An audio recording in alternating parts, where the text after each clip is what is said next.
Welcome to on record.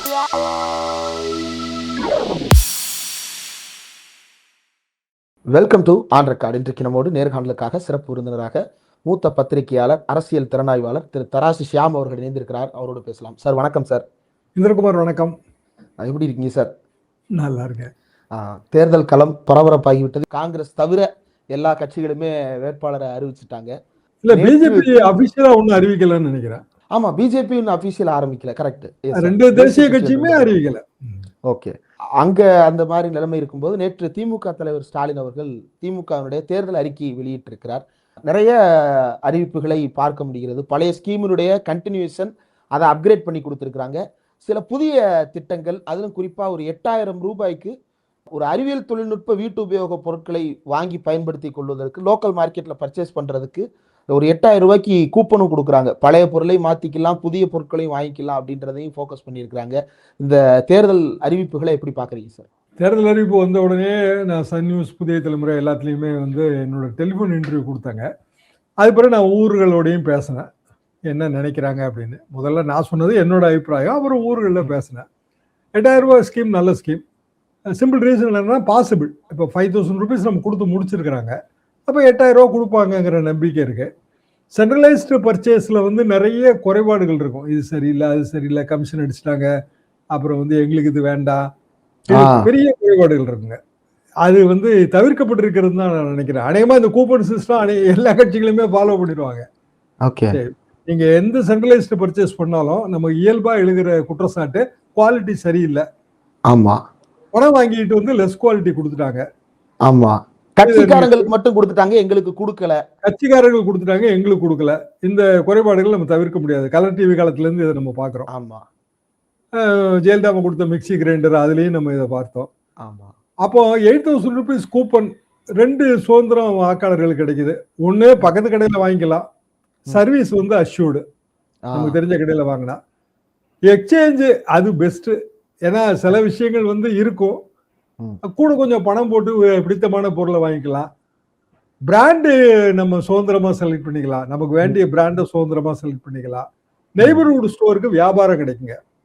சரி, நம்ம ஒரு பொருள் கொடுக்குறோம், இல்லை ஒரு அமௌண்ட் ஃப்ரீ, ஏதோ ஒரு ஃப்ரீ பி வைங்களேன். அஃப்கோர்ஸ் இதெல்லாம் மக்கள் வரி பணம் தான், இலவசம்னு நம்ம சொன்னாலும் விலை இல்லாம கொடுக்குறோம். ஆனா அதுல லோக்கல் இண்டஸ்ட்ரி பெருகணும் இல்லையா? லோக்கல் இண்டஸ்ட்ரின்னா ஒரு பிராண்டட், இப்போ கிரைண்டர்னு வைங்களேன், கோயம்புத்தூர் ஏரியான்னு வைங்க, பிராண்டடா லோக்கலா கிடைக்குது, ரொம்ப சீப்பாகவும் இருக்குங்க, அது குவாலிட்டியாகவும். அப்போ அவனுக்கு நம்ம தொழில் கொடுத்த மாதிரி ஆச்சு. 8000 ரூபாய்க்கு ஒருத்தன் கிரைண்டர் வாங்க கோயம்புத்தூர் ஏரியால இல்லை கோயம்புத்தூர் பக்கத்துல போறான் அப்படின்னா அவனுக்கு ரொம்ப அது யூஸ்ஃபுல்லா இருக்குங்க ஒண்ணு. அப்போ இந்த பணம் திருப்பி நமக்கு லோக்கல் எக்கானமிக்குள்ளேயே ரொட்டேட் ஆகும். அது போக ஏற்கனவே அந்த கடைக்காரர்களுக்கும் இவங்களுக்கும் இடையில ஒரு நல்லுறவு இருக்கும். ஒரு பொதுவா நம்ம ஒரே கடையில தொடர்ந்து பொருள் வாங்குவோம், அதை இது ஸ்ட்ரென்தன் பண்ணும். அப்புறம் லேடிஸ் அவங்க போய் பேரம் பேசி வாங்குறதுலாம் அவங்களுக்கு திருப்தி. 8000 ரூபாய்க்கு பொருள் வாங்க போறாங்கன்னா அது 9000 ரூபாய்க்கு பொருள் கிடைக்குமான்னு தான் பார்ப்பாங்க. அதெல்லாம் தவறுலாம் நம்ப முடியாது, அந்த சுதந்திரம். அப்புறம் கூப்பனுக்கு வேலிடிட்டி பீரியட் இருக்கும், 1 வருஷம். எல்லா கூப்பனுக்கும் உண்டுங்க. ஆமா. அப்ப நம்ம எப்போ வேணாலும் வாங்கிக்கலாம்.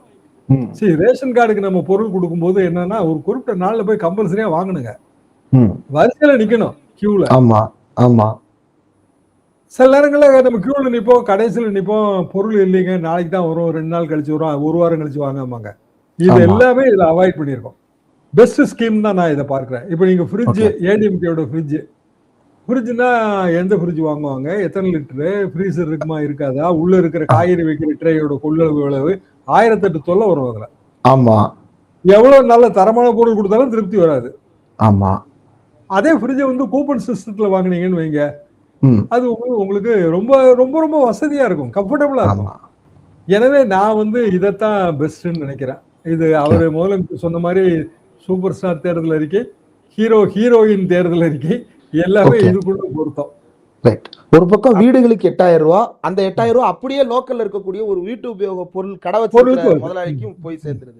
நீங்க எந்த ஊர் எடுத்தீங்கன்னாலும் அது சௌரியமா இருக்குங்க. இப்ப வில்லேஜ் பக்கத்துல ஒரு பேரூராட்சி இருக்கும், பேரூராட்சியில கடைகள் இருக்கும். ஆனா இன்ஸ்டன்ட் நீங்க பிராண்டுக்குள்ள போனீங்கன்னா அது அவன் ஒருவேளை லோ காஸ்ட்ல கூட கோட் பண்ணுவானா இருக்கும். அதை விட நம்மளே பேரம் பேசி லோ காஸ்ட்ல வாங்கிட்டு போயிடலாம். ஆமா. அப்போ ஒருத்தன் லோக்கலா நம்ம வந்து இத்தனை கோடி ஃப்ரிட்ஜுக்கு ஆர்டர் போடுறோம், இல்ல ஒரு 3 பிராண்டு கிட்ட ஆர்டர் போடுறோம், இந்த பிரச்சனை வரும். என்னைய கேட்டா வந்து லேப்டாப் மாதிரியான விஷயங்கள் கூட இப்படி போயிடலாம். ஒன்னே ஒண்ணுதான் இதுல வந்து நம்ம ரெஸ்ட்ரிக்ட் பண்ண வேண்டியது வரும். என்னன்னா அந்த கூப்பனை வந்து வித்துறக்கூடாது யாரும். வித்துறக்கூடாது. ஆமா. 8,000 ரூபாய் கூப்பனை ஒரு அவசரத்துக்கு 6,000 ரூபாய்க்கு வித்துட்டு 2,000 ரூபாய் எவனோ ஒருத்தனுக்கு லாபம் போயிடக்கூடாது. அதுக்கு வந்து ஏதாவது ஒரு இடத்துல அந்த ஒரு சேஃப்டி நெட் ப்ரொவைட் பண்ணும். அப்கோர்ஸ் ஸ்கீம் வரும்போது அதெல்லாம் அதிகாரிகள் பார்த்துக்குவாங்க, எப்படி சேஃப்டி நெட் ப்ரொவைட் பண்ணணும்னு. இன்கம் டேக்ஸ் நான் பே அது அநேகமா இல்லத்தரசிகள் 12 லட்சம் ரூபாய் இன்னைக்கு இன்கம் டேக்ஸ் சீலிங்க ஒருத்தருக்கு. அதுல வந்து அநேகமா எல்லாருக்குமே கிடைச்சிரும் தான் நான் நினைக்கிறேன். 12 லட்சம் ரூபாய்க்கு வந்து வருமான வரி செலுத்துறவங்க ரொம்ப கம்மியா இருப்பாங்க, அவங்களுக்கு இந்த கூப்பனே தேவைப்படாது. இதை தாண்டி என்னெல்லாம் அப்படின்னா, நான் இந்த பிரேக்ஃபாஸ்ட் ஸ்கீம் எக்ஸ்டென்ஷனை ரொம்ப பெருசா நினைக்கிறேங்க. ஏன்னா அது கண் கூட நான் பாக்குறேன் எங்க ஊர்கள்ல 1வது வகுப்புல இருந்து 5வது வகுப்பு வரைக்கும். இப்போ ஊர்ல ஒரு ஆரம்ப பள்ளி இல்ல வந்து 5வது வகுப்பு வரைக்கும் உள்ள பள்ளி, சில உயர்நிலை பள்ளியில 1 to 5 இருக்குங்க. அப்புறம் வந்து 5 to 6 to 9 இருக்குங்க. 10வது வகுப்பு அவங்க பொது தேர்வு எழுதுவாங்க. இந்த சிஸ்டத்துல ஊர்களுக்கு பக்கத்துல இருக்கிற குடி கிராமங்கள்ல இருந்து நிறைய குழந்தைகள் வருதுங்க. காலையில ஒரு 7 மணி 7:15 மணிக்கு கிளம்பினா தான் அவங்க வர முடியும். அந்த ஒரு 8:15 மணி அசம்பிளிக்கு அப்பதான் வர முடியும். அவங்க அநேகமா பசி பட்டினியோட தான் வராங்க. நீங்க நிறைய பிரேயர்ல வந்து பிள்ளைகள் வந்து சஃபர் ஆகுறத, மயக்கம் போடுறதெல்லாம் நீங்க பார்க்கலாம், கண்கூட பார்க்கலாம். ஊர்களுக்கு போனா அது நல்லா தெளிவா தெரியுங்க. 8th வரைக்கும்ங்கிறது ஒரு நல்ல எக்ஸ்டென்ஷன். 1 to 5 நான் வந்து நேரடியா பார்த்து ரொம்ப வியந்து பாராட்டினேன். பல மாநிலங்கள் பின்பற்றுது. 8 அப்படிங்கிறது வந்து ஒரு ரொம்ப நல்ல திட்டம். இதுதான் இந்த ஸ்கீம்ல. 3வது ஐட்டம் என்ன ரொம்ப கவர்ந்தது, அந்த ஃப்ரீ மோட்டர் செட், அதாவது no meter modern pump set. இப்ப நம்ம வச்சிருக்க பம்ப் செட்டு பெரும்பாலும் வந்துங்க கெப்பாசிட்டி 2 ஹெச்பின்னு நம்ம சொன்னா கூட அந்த வாட்டரோட கொஞ்சம் பழசா இருக்குங்க. அதாவது டெக்னாலஜி மாறி இருக்கு. மாறும்போது பழசா இருக்கு. அப்போ நமக்கு வந்து வாட்டர் அவுட் வந்து சரியா வர மாட்டேங்குது. அதாவது ஒரு 2 ஹெச்பி அப்படின்னா ஒரு 2 இன்ச்சுக்காவது வாட்டர் வரணுங்க. 2 இன்ச்சு 2.5 இன்ச்சுக்கு குழாய் வழியா வெளியில தண்ணி வரணும். அப்பதான் வந்து அது குறைந்த நேரத்துல வந்து குறைந்த மின்சார செலவுல அதிகமா இறைக்க முடியும். அது நம்ம மாடர்னைஸ் பண்ண வேண்டிய கட்டாயத்துல இருக்கிறோம். ஓகே. அது கவர்மெண்டே செஞ்சது அப்படின்னா ஒரு 5 ஏக்கர் வரைக்கும் உள்ள விவசாயிகளுக்கு பெரிய பெனிஃபிட்டா இருக்கும். அது ரொம்ப பெரிய அளவுக்கு வரவேற்பு பெறுங்கிறது என்னோட கருத்து. ஓகே. இன்னும் நிறைய அறிவிப்புகள் அதுல இருக்கு சார். அதை இன்னொரு தருணத்துல கூட மற்ற எல்லா அறிவிப்புகளையும் நம்ம விரிவா பேசலாம். அடுத்ததா இந்த தேர்தல் அறிவிப்பு வந்த உடனே ஏடிஎம்கே சைட்ல இருந்து வந்த ரியாக்ஷன் வந்து, எங்க தேர்தல் அறிக்கையை காப்பி அடிச்சிட்டாங்க, நாங்க தான் மகளிர் உரிமை தொகை 2000 ரூபாய் சொன்னோம், அதை பார்த்து ஸ்டாலின் காப்பி அடிச்சிட்டாரு. நேற்று டிபேட்ல ஃபுல்லா வந்து ஏடிஎம்கே காரங்க ஒரே குஷியா கலந்துக்கிட்டாங்க, எங்க அதை காப்பி அடிச்சிட்டாங்க, எங்க அதை காப்பி அடிச்சிட்டாங்கன்னு. அதை எப்படி பாக்குறீங்க சார்? இவர் முதல்ல சொல்லிட்டாருங்களா 2000 ரூபாங்கிறத. அந்த 5000 ரூபாய் போடும் போதே அவர் என்ன சொன்னார் அப்படின்னா, இனிமேல் வந்து திராவிட மாடல் 2.0 ஆட்சியில வந்து 2000 ரூபாயை உயர்த்தி வழங்கப்படும். முதியோர் உதவித்தொகையும் அப்பவே சொல்லியாச்சு. மாற்றுத்திறனாளிகளுக்கான உதவித்தொகையை உயர்வும் சொல்லியாச்சு. எல்லாமே சொன்னதை இப்ப இன்கார்பரேட் பண்ணிருக்காங்க, அவ்வளவுதானே. ஓகே. ஆனா எடப்பாடியுடைய கருணை தொகை அந்த அளவுக்கு பேசு பொருளா மாறாததை எப்படி பாக்குறீங்க சார்? 10,000 ரூபாய் அவரு விட்டு விட்டா சொன்னதுனால தாங்க. அவர் என்னன்னா, அவரு தனித்தனியா ஒரு 3 விதமா 3 பிட்டா அது சொன்னாரு. அவரு 3 தவணையா சொன்னாரு.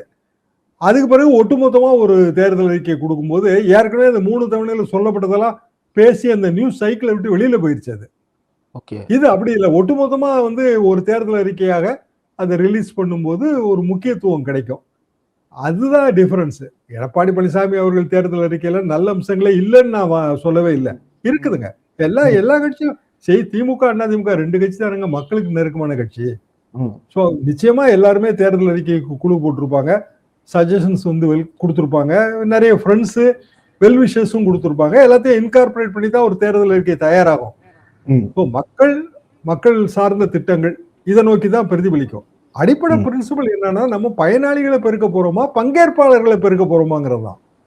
நீங்க வெறுமனே பயனாளிகளுக்கு மட்டும் அப்படின்னு நீங்க நினைச்சீங்க அப்படின்னா அது சரியா வராது. பங்கேற்பாளர்களை பெருக்கும். அதை நம்ம கொடுக்குற ஸ்கீம் மூலமாக அவங்க வந்து இந்த ஸ்டேட்டோட எக்கானமியில பங்கேற்பாளரா மாறணும். பார்த்தா அது வந்து விலை இல்லாதது இலவசம்னு தோணும், ஆனா பங்கேற்பாளரா மாறணும். எப்படி மாறுவாங்க? இப்போ 1 to 8 பிரேக்ஃபாஸ்ட் ஸ்கீம் அப்படின்னா அந்த குழந்தைகள் பங்கேற்பாளர்களா மாறுது நாளைக்கு வளர்ந்து வரும்போது. இப்போ 8000 ரூபாய்க்கு கூப்பன் அப்படின்னா அங்க இருக்கிற லோக்கல் எக்கானமி பெருகுது. இப்போ வந்து மாடர்ன் பம்ப் செட் அப்படின்னா அதன் மூலமாக நமக்கு உற்பத்தி பெருகுது. இது எல்லாத்துக்கும் இன்டைரக்டா அந்த இது இருக்குங்க. அதை நிறைய பேர் புரிஞ்சுக்கிறது இல்லை. எல்லாம் இலவசமா தூக்கி கொடுக்குறாங்கன்றாங்க. சரி, ஜெயலலிதா இலவச கறவை மாடு ஆடு திட்டம் இல்லைங்களா? ஆமா. அது என்னங்க, மாடு மேய்க்க சொல்றீங்களா, ஆடு மேய்க்க சொல்றீங்களான்னாங்க. அப்படி இல்லை.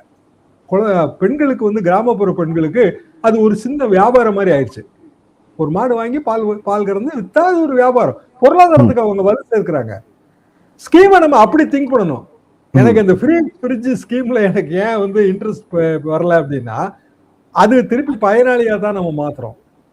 பங்கேற்பாளர்களாக நீங்க எப்படி மாற முடியும் சொல்லுங்க? இலவசமா நீங்க வந்து ஃப்ரிட்ஜ் கொடுக்குறீங்க, எப்படி மாற முடியும்? கூப்பன் சிஸ்டம் அப்படின்னா ஃப்ரிட்ஜை வச்சு ஒரு லோக்கல் எக்கானமி வளரும். ரெண்டு டிஃபரன்ஸ் இதான். அதாவது இமேஜினேட்டிவா கிரியேட்டிவா செய்யறதோட டிஃபரன்ஸுங்க.